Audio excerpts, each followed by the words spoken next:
Good morning. In my previous discussion, we had started with a new chapter called biomolecules. I told you that biomolecules are those substances which are essential for the build-up and sustenance of life forms.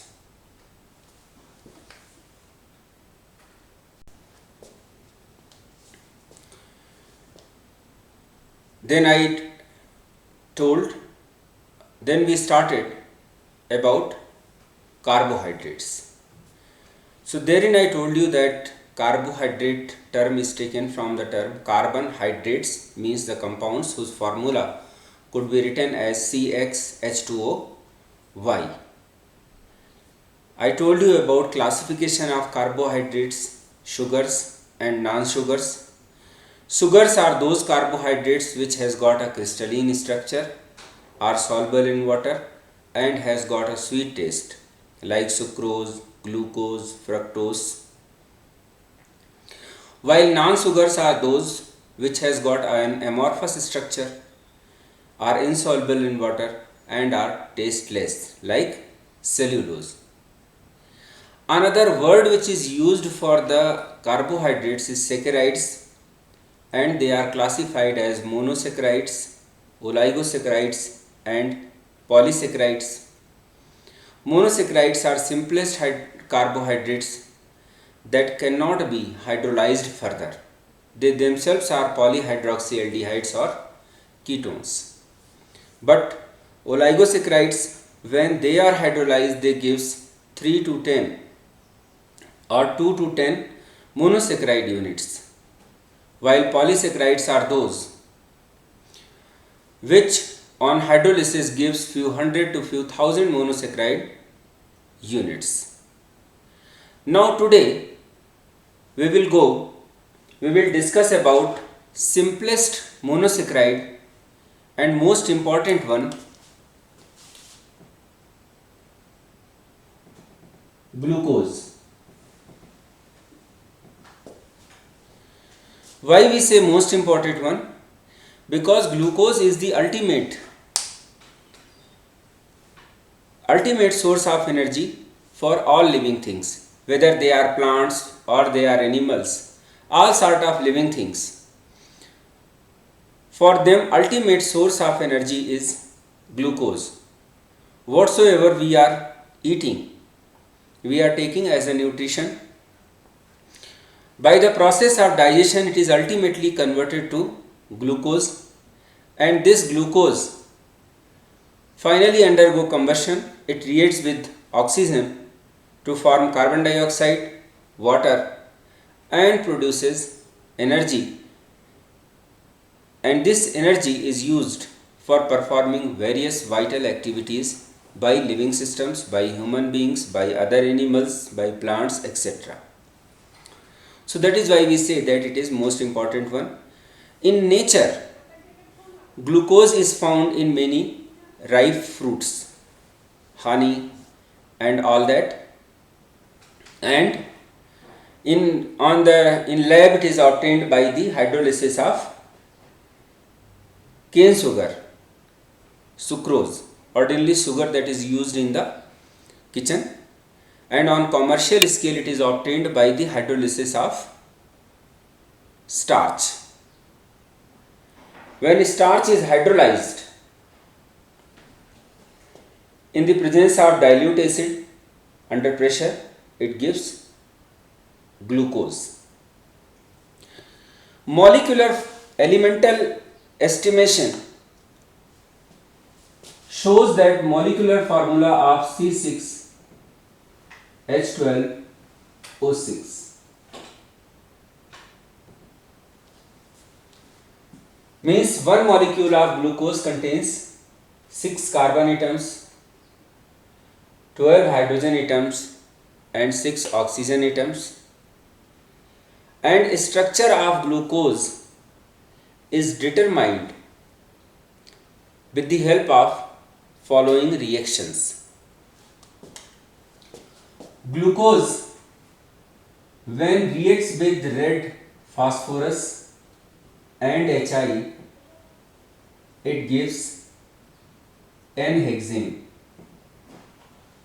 and when reduced with sodium amalgam and ethanol, it forms sorbitol.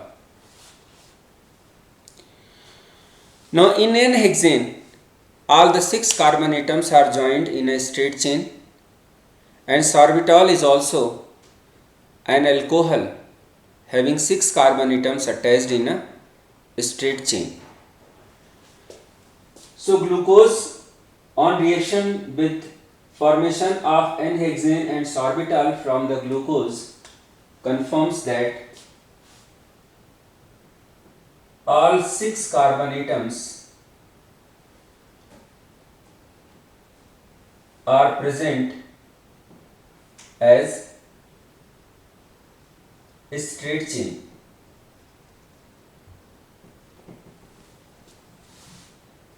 Then glucose reacts with HCN to form a cyanohydrin, and it reacts with NH2OH, hydroxylamine, to form oxime. So both of these reactions, they are characteristic reactions of carbonyl group, and formation of cyanohydrin and formation of oxime confirms that glucose contains a carbonyl group. Now this carbonyl group may be an aldehyde group, CHO group, or it may be a ketonic group, CO group. Now how it is proved, how it is differentiated that which sort of carbonyl group is present in glucose. For that, a simple method is used. Glucose when reacted with bromine water, which is a mild oxidizing agent, it gives a monocarboxylic acid, gluconic acid, and formation of gluconic acid confirms carbonyl group which is present in glucose is aldehyde. It is not ketone. Why? Aldehydes are prone to oxidation and they are very easily oxidized to corresponding carboxylic acid even with simpler oxidizing agents, and only one product is formed. On the other hand, ketones are quite difficult to oxidize. During the oxidation of a ketone, stronger oxidizing agents, vigorous conditions are required, and that leads in the breaking of carbon-carbon bond, and in most of the cases, two products are formed. So had this carbonyl group which is present in the glucose was in the form of ketonic group, the compound wouldn't have been oxidized with the help of this mild oxidizing agent bromine water and wouldn't have given only one product. During the oxidation of a ketone, we expect that two products should be formed, but here only one product is formed. So all these reactions which we have seen till date accounts for these 6 carbon atoms and 1 oxygen atom. What about remaining 5 oxygen atoms? Now when glucose is made to react with acetic anhydride,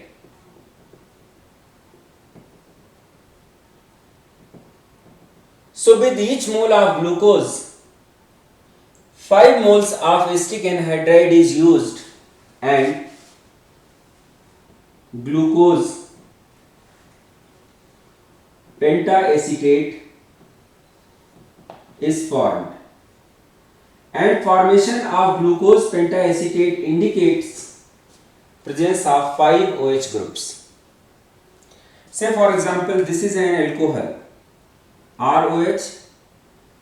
This reacts with CH3CO whole twice O to give you R O C double bond O CH3 plus CH3 COOH. So this is the acetate which is formed when acetic anhydride reacts with OH. And for one OH group, 1 mole of acetic anhydride is required. When glucose is made to react with acetic anhydride, 1 mole of glucose required 5 moles of acetic anhydride and glucose pentaacetate is formed. And formation of this glucose pentaacetate confirms the presence of 5 OH groups in glucose. Now, when glucose is oxidized using dilute HNO3, which is a strong oxidizing agent, a dicarboxylic acid, citric acid is formed. It is a dicarboxylic acid, means it contains 2 COOH groups.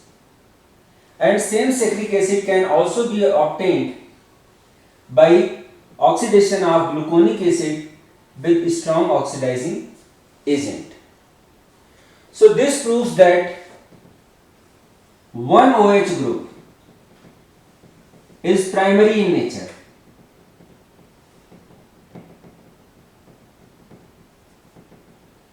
One OH group is attached with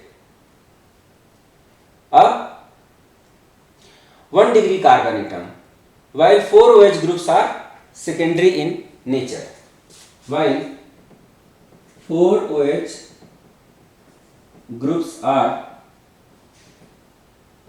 secondary in nature. So these reactions gives some idea about structure of glucose.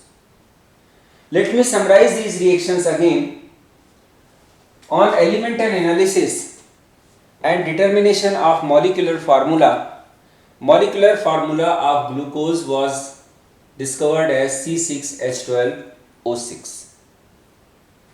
When glucose is made to react, is reduced with Hi and red phosphorus, N-hexane is formed, and when it is reduced with sodium amalgam and ethanol, a sorbitol is formed, which is also an alcohol with 6 carbon atoms attached in a straight chain.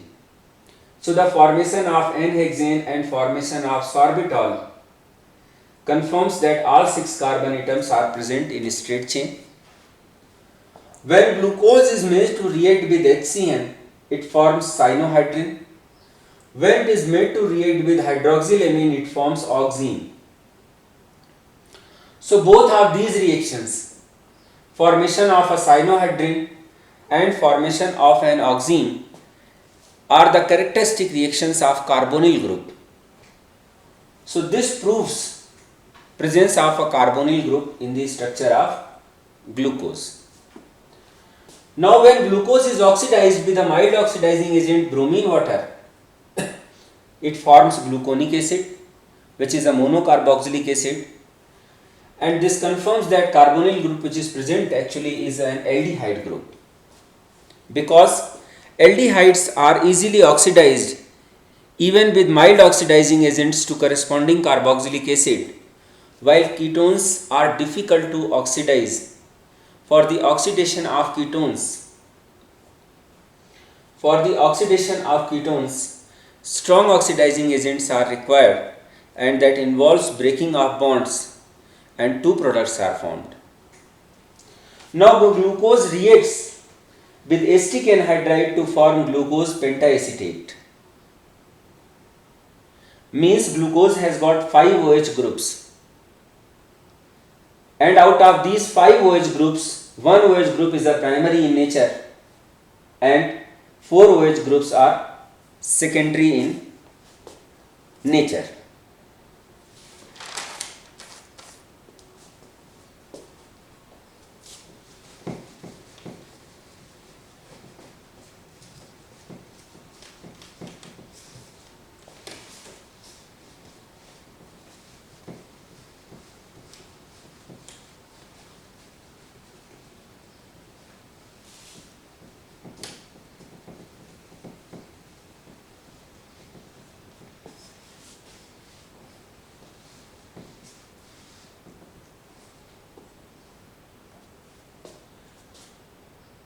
So these reactions which we just seen here confirms,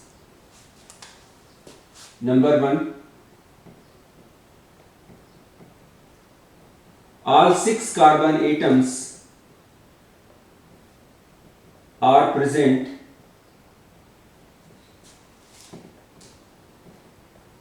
in a straight chain.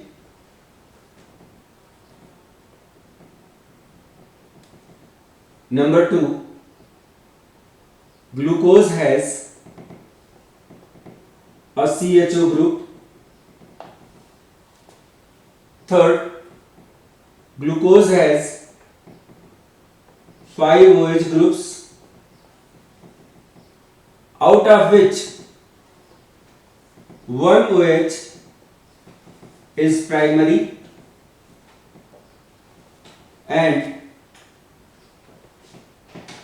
4 OH groups are secondary.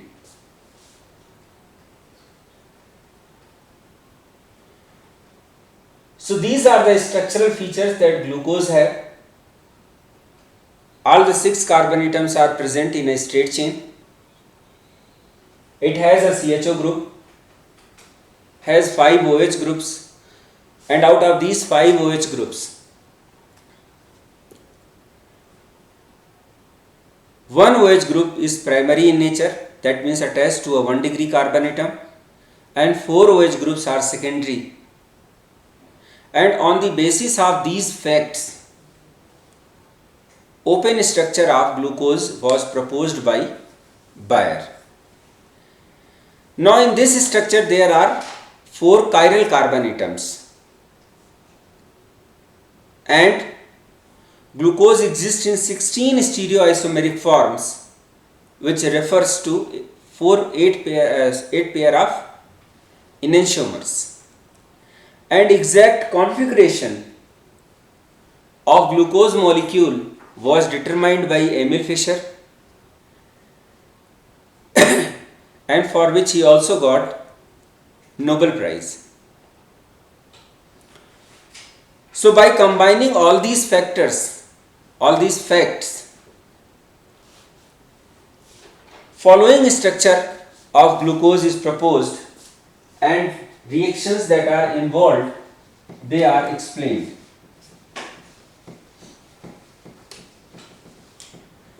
Since CHO group is present, is a terminal functional group,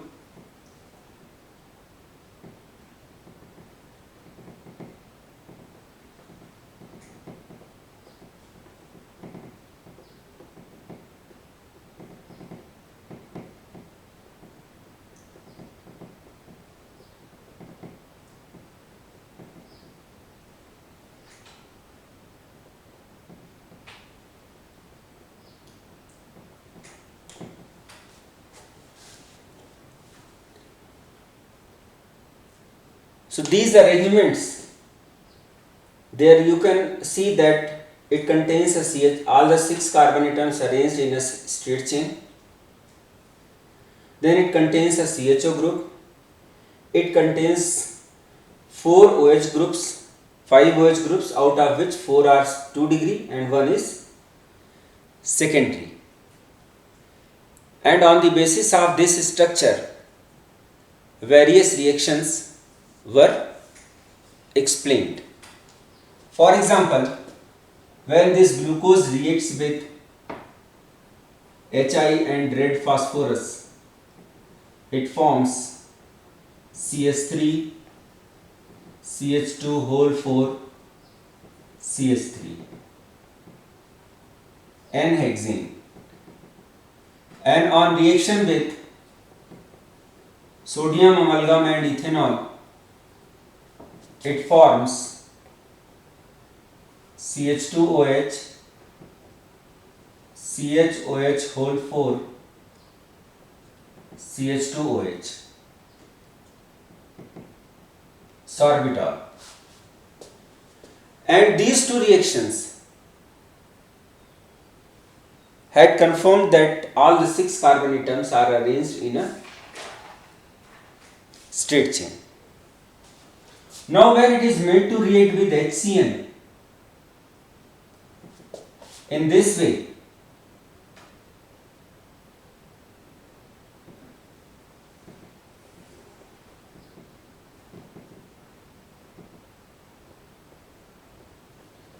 glucose cyanohydrin is formed, and in the similar way it reacts with hydroxylamine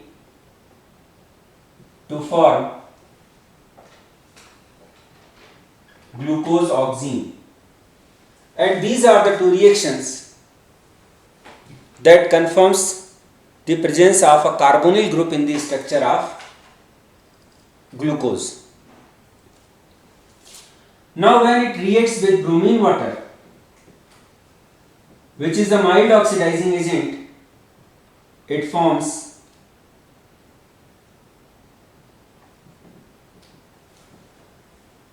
a monocarboxylic acid, gluconic acid. As I told you that CHO group is a prone to oxidation. It is very easily oxidized to corresponding monocarboxylic acid. So formation of gluconic acid confirms that carbonyl group which is present in the glucose is an aldehyde group. It's not a ketonic group. Now when it is oxidized with dilute HNO3, which is comparatively strong oxidizing agent, this dilute HNO3 not only oxidizes CHO group, but it also oxidizes primary alcoholic group to corresponding carboxylic acid and a dicarboxylic acid.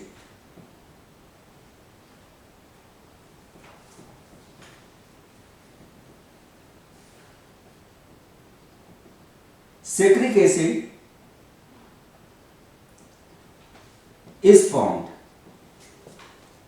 and when gluconic acid is oxidized with a strong oxidizing agent, then this primary alcoholic group present here is also oxidized to corresponding acid, and gluconic acid is converted to saccharic acid. So formation of saccharic acid confirms that out of 5 OH groups that are present in the structure of glucose, there is at least one OH group which is primary in nature, which is attached to the primary carbon atom. Again, theory for this that primary alcohols are easily oxidized in comparison to secondary alcohols, and tertiary alcohols are not oxidized. But when this glucose is made to react with acetic anhydride, then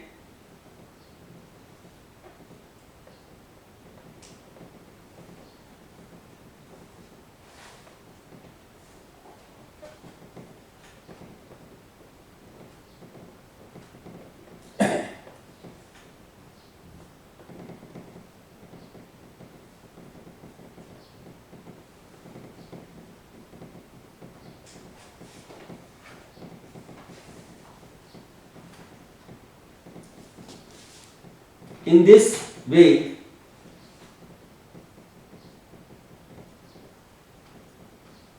glucose pentacetate is formed.